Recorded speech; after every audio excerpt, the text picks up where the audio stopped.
ఈరోజు నెల్లూరు నగర ప్రజల్ని తాకట్టు పెట్టి కుదవబెట్టి ఏదైతే హట్కో రుణాలు తీసుకొని వచ్చి ఈరోజు మంత్రి నారాయణగా ఉన్నటువంటి తెలుగుదేశ పార్టీ అభ్యర్థి ప్రస్తుత నారాయణ గారు కొన్ని వేల కోట్ల రూపాయలు ఈ నెల్లూరు నగరంలో దోచేసి జోబిలో వేసుకున్నారు.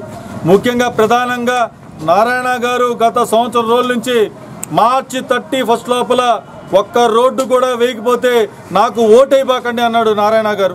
కాబట్టి ఈరోజు మేము తిరిగే ప్రాంతంలో 14 డివిజన్లో ఎక్కడా కూడా రోడ్లు కనిపించలేదు. కాబట్టి ఆయన చెప్పినట్టుగా ఖచ్చితంగా ఏ ప్రజలు కూడా నారాయణ గారికి ఓటేసేటటువంటి పరిస్థితి కనిపించలేదు.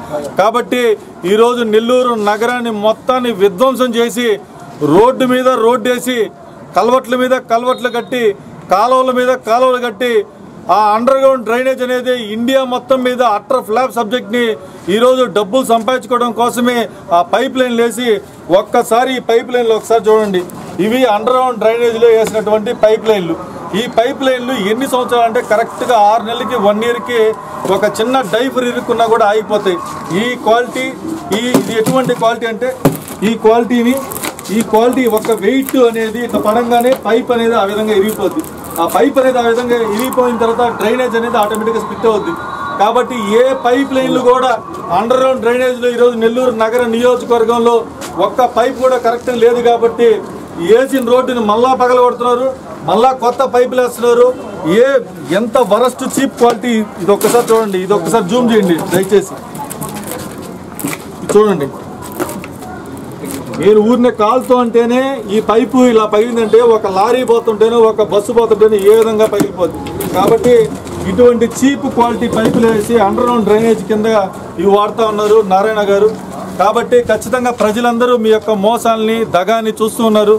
నువ్వు వేసినటువంటి ఏదైతే ఈ రోడ్లు విధ్వంసం చేసావో దాదాపుగా 1000 కోట్ల రూపాయల విలువైనటువంటి రోడ్లను పగలగొట్టి 1500 కోట్ల రూపాయలు కొత్తగా ఖర్చు పెట్టి ఈ యొక్క రోడ్లు వేసావు.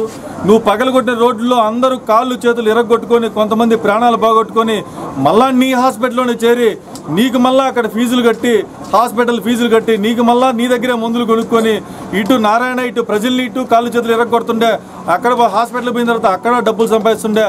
ఇటువంటి దుర్మార్గమైనటువంటి పరిపాలన కొనసాగించేటటువంటి వ్యక్తుల్ని ఖచ్చితంగా నెల్లూరు నగర నియోజకవర్గ ప్రజలు బుద్ధి చెప్తారు. అదేవిధంగా ఏదైతే ఈరోజు ఆ రౌడీయిజాన్ని పెట్టరేయబోతున్నటువంటి వైఎస్ఆర్ కాంగ్రెస్ పార్టీ ఉందో వాళ్ళ యొక్క ఆ బలుపు ఏదైతే ఉందో ఆ బలుపును తగ్గించడానికి కూడా ఈ నెల్లూరు నగర నియోజకవర్గ ప్రజలు చూస్తున్నారు. ఈరోజు రాష్ట్ర వ్యాప్తంగా వీళ్ళు ఎమ్మెల్యే అభ్యర్థుల రౌడీల అనేది కూడా ఈరోజు ప్రజల్లో చర్చనీయాంశంగా ఉంది. కాబట్టి ఖచ్చితంగా ఒక పారదర్శకమైనటువంటి పరిపాలన అందించడానికి ఒక సామాన్యుని ఎమ్మెల్యేకి గెలిపించుకోవడానికి ఈరోజు నెల్లూరు నగర నియోజకవర్గ ప్రజలందరూ కూడా చూస్తున్నారు.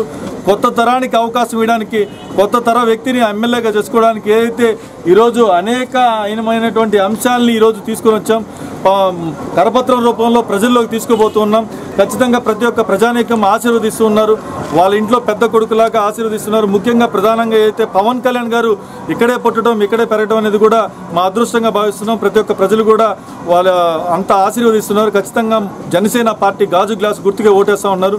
ఖచ్చితంగా నేను ఎమ్మెల్యేగా గెలిచి ఈ నెల్లూరు నగర నియోజకవర్గ ప్రజలందరికీ నా ప్రాణం ఉన్నంత వరకు రుణపడి ఉంటానని చెప్పేసి మీ ద్వారా తెలియజేసుకుంటున్నాను. మరిన్ని న్యూస్ అండ్ అప్డేట్స్ కోసం 123 నెల్లూరు యూట్యూబ్ ఛానల్ను సబ్స్క్రైబ్ చేసుకోండి.